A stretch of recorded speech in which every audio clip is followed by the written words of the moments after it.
When I reflect on the previous 100 years, it makes me think that our future has a history. If you look at the history with the Catholics and the Methodists coming together to provide our Christian culture that we have at Covenant, that's the essence of who we are. And based on that, when we look towards the future, that's why I'm confident, and you should be confident, that we're going to have compassionate Christian care. We're going to have the best technology for you and your family.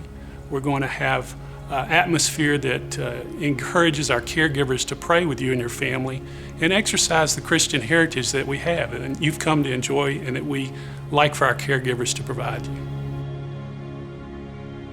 There's a phrase that we've developed called keeping the covenant, and to me there's 3 levels of keeping that covenant. The first is our covenant with Christ and the sisters to maintain the healthcare system that you've come to know. The second covenant is actually the covenant that we have with the community, your needs, and how we provide those services to you. And then the third covenant is the covenant that we have with our caregivers and physicians to provide them the kind of environment that you've come to know and expect, that we can provide those excellent healthcare services to you. So when you think of keeping the covenant, think of those 3 things when you come in our facilities and our ministries. We've tried to take our healthcare services to provide different points of access to you and your family that are more convenient for you.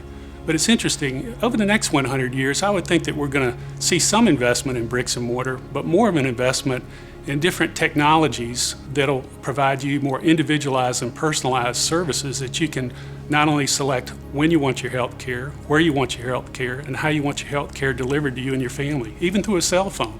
So I think part of our investments in the future are going to be ways that we can provide those types of services to you to be more selective to what you need and how you want it and when you want it for you and your family.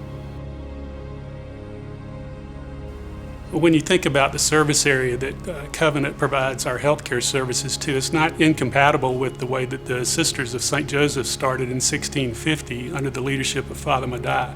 They went out into the community to seek others to provide services, and we've tried to do the same thing. You may not be aware, but our service area is actually about 30,000 square miles, about the same size as my home state of South Carolina. And we service about 750,000 people in that service area. And that's a great responsibility, but that's part of the mission of bringing health care to others, and we're proud that we've done that for 100 years.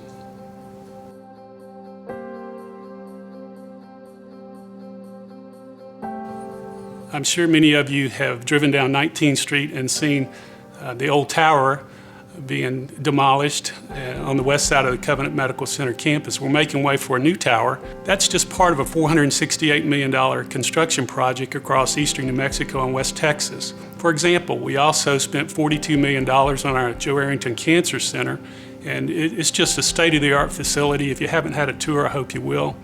The other part of this that's really important is philanthropy. And again, that's why many of you are here this evening, and we appreciate that so many people supported our $25 million capital campaign that we had through our foundation. And that's the type of community support that you've given us and that we've enjoyed and very much appreciate. Our past and our future are built on faith, and we've elected to change the naming of our towers to reflect our Christian heritage. And I hope that you'll be a part of that.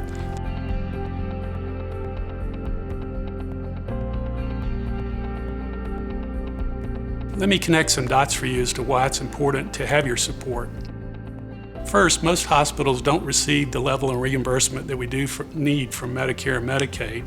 Secondly, but the last 2 years, we've experienced a 42% increase in our pharmaceutical costs. And most importantly, we're very proud of the fact that we spent $96 million last year taking care of the poor and vulnerable, like the sisters did when they started the ministry back in 1650. But since we provide that level of care and that significant amount of indigent care, your support and your contributions are all the more important to us as we try to do this service to those that need it together. What can you continue to expect at Covenant in the future? First, I think of points of access. We've accomplished that through facilities and ministries like the Northwest Clinic, a 24,000 square foot urgent care center and primary care practice, which has the capacity to have 9 physicians. We also have another point of access with our freestanding emergency departments that we just acquired last year. We're responding to community need by enhancing our neuroservices and stroke programs. We're very thankful and proud of our OBGYN physicians and caregivers, and so for that reason, the next major aspect of our master facility plan is going to be at the Covenant Children's Hospital campus, the only freestanding children's hospital and level 2 trauma center for children in the region. And then thirdly, we have the Grace Health System, who's been a great new partner to come on board with Covenant in the past year. And those are different ways that we have increased our visibility and geographic footprint to provide you more services. One of our values is dignity, really the self-worth of each individual that's been purposefully made by God.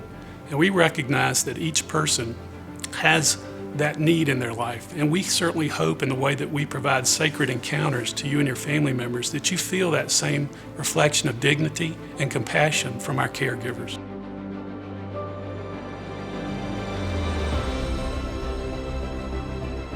You've heard me mention all aspects of Covenant Health System this evening.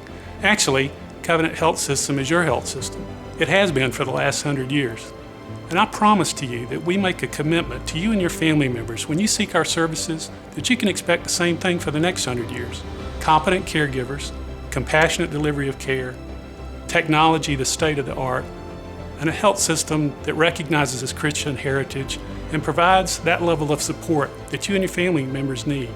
So let's do this together for the next 100 years. You support us while we support you and your family, and we look forward to that.